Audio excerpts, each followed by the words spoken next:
Oke, bertemu kembali bersama saya Rudi, seorang manusia.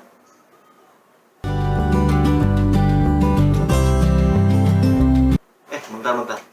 Setelah intro nih. Itu mah intro yang sebelah. Oke, para manusia yang ada di bumi, bertemu lagi bersama saya Budi ya, Budi seorang manusia. Udah lama nggak konten, udah Apakah yang sedang berdiri di sana? sebulan setengah gitu nggak bikin video di YouTube. Terus udah jarang juga nggak bikin pertanyaan di Instagram.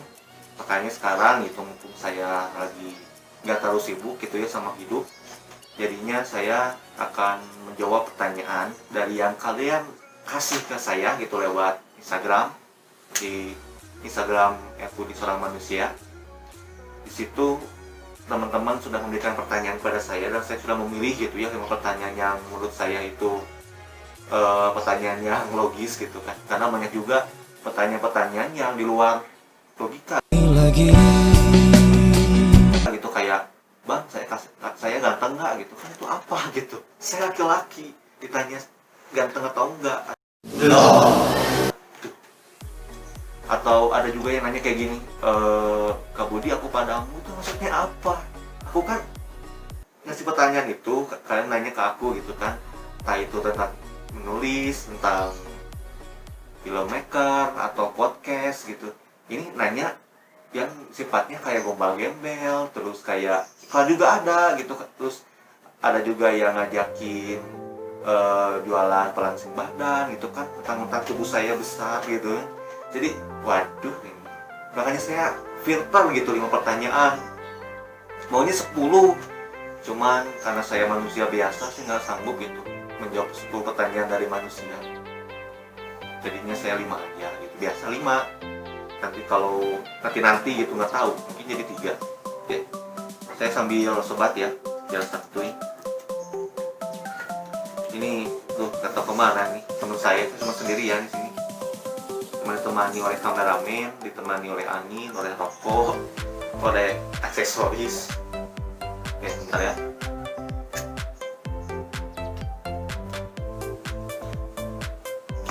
Oke, sambil sebat, saya sambil menjawab pertanyaan ya. Oke, pertanyaan pertama, pertanyaannya apa?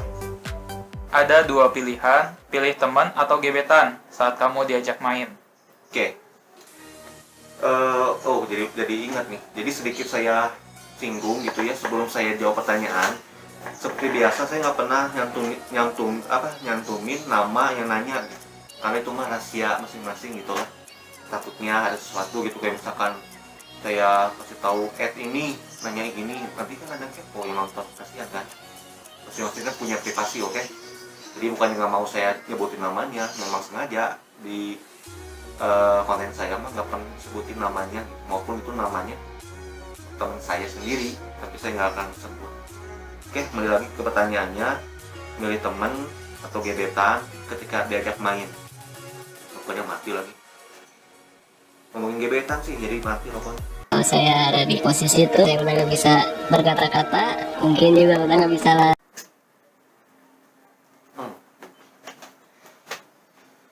Kalau itu kembali ke sudut pandang masing-masing sih. Kamu itu ketika memerlukan bantuan atau ketika seseorang yang selalu ada untuk kamu, itu siapa gitu, gebetan kamu atau teman? Karena kalau biasanya gitu ya yang saya alami dan yang teman-teman saya alami, biasanya yang selalu ada buat kita itu teman gitu. Gebetan justru kita yang berjuang untuk mendapatkan hatinya, mendapatkan kenyamanannya. Jadi kita tuh kalau ke gebetan tuh berusaha, sedangkan kepada teman kita tuh selalu ada gitu. Kayak misalkan kita lagi galau, lagi sedih, siapa yang hibur? Teman kan, bukan gebetan. Gebetan tuh justru ingin melihat perjuangan kita, sedangkan kita kadang-kadang ingin melihat perjuangan teman kita gitu. Kayak aduh, masa sih saya lagi galau ada temen gitu, ada yang menyemangatin, kadang-kadang kayak gitu. Jadi kalau saya pribadi pilihnya ya temen gitu. Karena temen itu selalu ada lah gitu. Nggak mungkin kita lagi susah atau lagi sedih tapi nggak ada temen yang menyemangatin, itu pasti ada. Sekarang gebetan kan kadang-kadang suka bodo amat sama kita. Oke, next. Kapan meet up bang sama saya? Nah, sebenarnya yang nanya gini tuh banyak gitu. Cuman saya ambil satu gitu ya. Meet up. Meet up itu tujuannya apa dulu? Gak ada temen-temennya. Cakep banget. Gitu. Mau ketemu misalkan, oke, hayu. Saya orang Bandung gitu kan. Kalau misalkan yang nanyanya orang Bandung juga, ya hayu. Cuma kalau masalahnya bukan orang Bandung, ya gimana? Kasihan gitu, jauh. Apalagi kan keadaan lagi kayak gini. Kita nggak bisa sembarangan keluar masuk kota orang. Jadi harus jelas dulu gitu tujuannya apa, meet up-nya. Kalau misalkan segala nongkrong ya hayu aja. Cuma kalau misalkan di luar jangkauan kota Bandung, saya angkat tangan sih. Soalnya keadaan belum membaik gitu. Kecuali kalau keadaannya sudah membaik, hayu-hayu aja gitu. Meet up dengan tujuan yang jelas kayak, Bud, saya meet up sama kamu mau nongkrong, yuk. Tapi kalau misalkan meet up doang nggak jelas gitu kan, saya angkat tangan. Oke, next. Kenapa belum bedah novel lagi? Nah, saya kan baru pertama kali itu ngebedah novel ya yang kemarin. Cuman gitu, untuk yang selanjutnya itu kan sama teman saya, karena saya tuh perlu apa ya, penilaian dari seorang wanita gitu. Jadi kan nanti saya kan pakai teman saya yang perempuan gitu, untuk membantu saya membedah novel. Jadi kan lebih ada feel-nya gitu kan, saya sebagai laki-laki, terus nanti ada lawan bicara saya sebagai perempuan, jadi kan lebih enak. Cuma waktunya belum ketemu. Dia sabar aja weh untuk yang nungguin bedah novelnya. Oke, next. Motivasi menulis novel? Nah, jujur ya, dulu itu saya nggak suka novel waktu sekolah tuh. Yang saya cari ketika ke toko buku itu adalah komik gitu kan. Apalagi saya suka komik Naruto, komik One Piece gitu kan, itu dulu tuh. Saya tuh nggak suka novel, novel itu nggak ada gambarnya gitu. Sedangkan komik kan ada gambarnya kan, jadi kan lebih bisa berimajinasi daripada novel. Cuman ketika 2018, ketika saya baca novel gitu, novel adik saya gitu, adik saya kan beli novel tuh, saya baca novelnya itu padahal tentang misteri gitu, tentang hantu gitu. Cuman kok kayaknya lebih seru gitu ketimbang komik. Soalnya kalau kita baca novel tuh kan tulisan doang tuh, paling adalah ilustrasi cuma nggak banyak. Tapi ketika baca novel itu lebih enak memainkan imajinasi kita gitu ketimbang komik yang udah ada. Tapi bukan berarti saya jelekin komik ya, komik bagus, saya penyuka komik. Cuman kalau novel itu lebih memainkan imajinasi seseorang gitu. Karena kan saya nih misalkan baca novel ini, imajinasi saya tuh kayak gini gitu, si sosok tokoh utamanya tuh. Teman saya baca juga pasti kan beda gitu. Dari situ ada keseruan sendiri gitu, kayak aku mah udah ngebayangin tokoh utama itu kayak gini misalkan. Terus kata teman saya, enggak, saya mah kayak gitu. Jadi kan enak gitu, ada variasi. Sedangkan kalau komik kan tokoh utamanya itu ya itu udah jelas bentuknya gitu. Jadi kan ada juga novel yang gak dilihatin ilustrasi tokoh utama itu siapa, nggak ada gitu. Kayak novel yang pertama kali saya baca itu novel misteri gitu yang adik saya, nggak ada gambar tokoh utamanya, gambarnya cuma gambar kayak rumah kosong, kayak hantunya sendiri gitu. Jadi di situ saya mulai tertarik sama dunia penulisan. Kayaknya saya iseng-iseng gitu kan, bikin cerita, bikin novel di aplikasi Wattpad gitu. Nanti saya kasih linknya di bawah lah, barangkali teman-teman pingin nyoba juga untuk nulis gitu kan. Dan karena saya mungkin ngerasa nyamannya atau bidangnya di novel non fiksi, dalam artian novel cerita nyata gitu ya, bukan benar-benar fiksi 100%. Nah, dari situ saya mulai membenah. Karya pertama saya kan di Wattpad itu judulnya itu Jukri dan Jukri ya.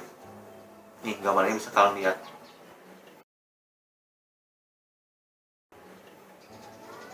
Nah, itu novel pertama kali yang saya buat, itu kisah nyata juga. Cuma sampai saat ini saya belum ada kepikiran buat jadiin buku atau kenapa. Terus yang kedua yang saya bikin itu judulnya Bedah Otak Budi, ini gambarnya.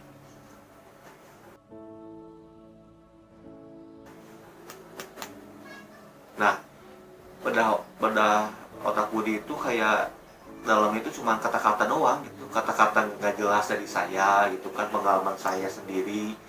Jadi kayak kata-kata motivasi tapi bukan gitu. Nah nanti kalau kalian mau baca bisa ya, linknya ada di bawah. Dan selanjutnya setelah bikin novel Bedah Otak Budi itu, saya bikin novel Jupri Neo Edition kalau nggak salah. Ya, bikin itu karena itu ngelanjutin yang Jupri. Jadi itu tuh Juprinya tuh setelah kehidupan di sekolahnya. Tapi itu sama saya belum ada niat untuk dibukuin, untuk jadi buku belum ada. Nah baru setelah itu masuk ke Asip dan Dena. Saya mulai nulis Asip dan Dena itu benar-benar hal yang luar biasa bagi saya gitu. Karena kan Asip itu panjang gitu, sequelnya tuh ada, pre-sequelnya ada. Jadi nggak nyangka bakal sepanjang itu ceritanya. Asalnya sih cuma satu doang gitu, kayak saya kan bikin Asip dan Dena, sudut pandang Asip doang, beres gitu kan. Cuma ketika itu saya tiba-tiba ada rasa penasaran, kenapa nggak bikin sudut pandang dari Rijal gitu kan. Soalnya kan di novel Asip sama Dena itu Rijal tuh kayak bener-bener orang yang brengsek gitu kan. Makanya kita perlu gitu sudut pandang dari Rijal, gimana sih sebenarnya Rijal. Makanya saya bikin novel yang selanjutnya gitu kan, yang sudut pandangnya Rijal. Biar lebih tahu Rijal tuh bener nggak playboy. Setelah itu saya juga kiranya beres sampai situ. Ternyata setelah bikin novel DNA alias Dena Hina Aku dengan sudut pandang Rijal, banyak yang bilang gitu ya, membaca novel aku tuh, kok Dena jahat banget ya gitu di novel Asip, di novel Rijal, kok Dena tuh jahat banget. Makanya kan saya bikin juga gitu sudut pandangnya Dena di Bukan Salahku. Nah setelah itu saya juga kiranya beres gitu. Nah setelah itu saya selingin dulu dengan novel fiksi saya bikin bersama teman saya yang namanya Sophie. Namanya tuh Rasaku Bukan Rasamu. Nah, itu fiksi, benar-benar fiksi. Saya baru pertama kali bikin novel fiksi itu sama Sophie. Karena ya saya gak spesialis dalam fiksi sih sebenarnya, benar-benar kisah fiksi gitu, gak ada kisah nyatanya. Paling ada, paling cuma 10% lah gitu dari 100% gitu untuk cerita. Nah setelah itu karena banyak yang nanya siapa Asip, siapa ini banyak yang nanya gitu. Akhirnya saya benar-benar bikin yang terakhir kali, yang kemarin baru aja jadi buku, judulnya tuh Sebelum Dena. Jadi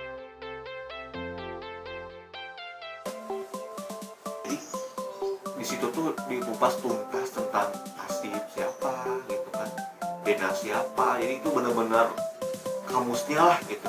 Dan itu benar-benar buku terakhir yang saya buat tentang Asip Universe. Dan di sana saya juga dibantu sama teman saya Sophie.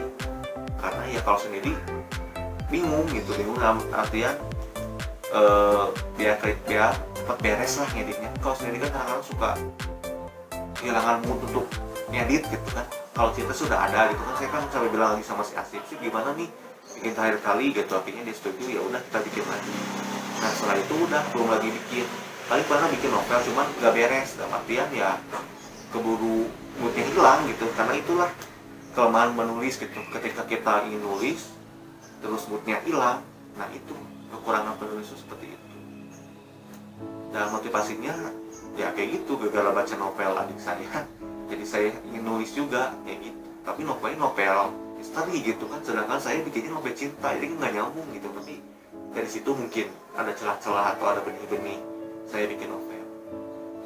Mungkin itu ya pertanyaan yang tadi, panjang juga soalnya kan kalian nanyanya motivasi nulis. Oke, yang terakhir, Cara menyelesaikan masalah menurut Budi? nah masalah tuh banyak ya. Masalah percintaan, masalah sama teman kita, masalah hutang, terus masalah tersinggung perasaan. Jadi banyak gitu masalah itu. Cuman kalau misalkan di garis besar, menurut saya gitu, masalah itu harus kita hadapi gitu. Soalnya kalau kita hindari, sampai kapanpun nggak akan beres gitu. Atau enggak sampai kapanpun akan terjadi kesalahpahaman. Jadi kalau kalian punya masalah gitu ya, apapun bentuk masalahnya, ya kalian bereskan gitu, kalian hadapi gitu. walaupun resikonya besar, walaupun resikonya bagaimanapun, yang namanya masalah ya harus beres. Cuman kalian harus percaya aja kalau misalkan kalian sudah membereskan masalah yang satu, pasti akan tumbuh masalah yang baru gitu. Karena namanya hidup kan nggak akan lepas dari masalah. Konflik selalu ada gitu. Namanya juga kan itu bumbu hidup manusia. Jadi ketika kalian menyelesaikan masalah dengan cara A, pasti akan menghasilkan masalah lagi ya berbentuk B. Pasti seperti itu gitu. Pasti kerasa sama kalian. Jadi intinya mah mau menyelesaikan masalah ya dengan cara hadapi, maupun resikonya besar atau kecil ya hadapi aja gitu. Jangan dihindari. Kalau kan dihindari sampai kapanpun akan beres-beres. Oke, mungkin itu ya. Sudah beres 5 pertanyaan yang sudah ditanyakan pada saya gitu di Instagram. Dan mungkin nanti saya akan temani oleh beberapa teman saya, insya Allah gitu. Biar nggak kuulen gitu kan, kalau saya kan kuulen ngomong sama angin, ngomong sama kalian via online gitu kan. Jadi kan saya tuh berinteraksi dengan kalian gitu, maupun ini videonya nggak live tapi kan seakan-akan. Dan sebelum tutup, teman-teman juga barangkali ingin melihat karya-karya saya yang ada di webpage, bisa lihat ya nanti linknya di bawah. Terus barangkali juga mau beli novel saya, ada juga linknya di bawah. Pokoknya nanti di deskripsi itu lengkap lah gitu, link-link kayak buat beli novel, link buat lihat karya saya di webpage. Jadi bakal lebih lengkap gitu. Oke. Mungkin itu saja. Terima kasih yang udah nonton video ini dari awal sampai akhir tanpa di skip, tanpa di tap 2 kali atau tap 3 kali. Dan terima kasih juga gitu kepada teman saya yaitu Aga Putra ya, yang udah mau ngasih kredit videonya yang di awal. Itu mah cuma bercanda aja gitu. Katanya saya suka sama opening Anda, kayak saya pakai opening Anda. Tapi kan udah saya bilang lagi, itu bukan opening saya. Oke, mungkin itu saja. Takut kelamaan ya, nanti kalian rindu kalau lama. Mungkin itu saja dari saya, Budi Suara Manusia. Selamat menikmati hari-hari Anda.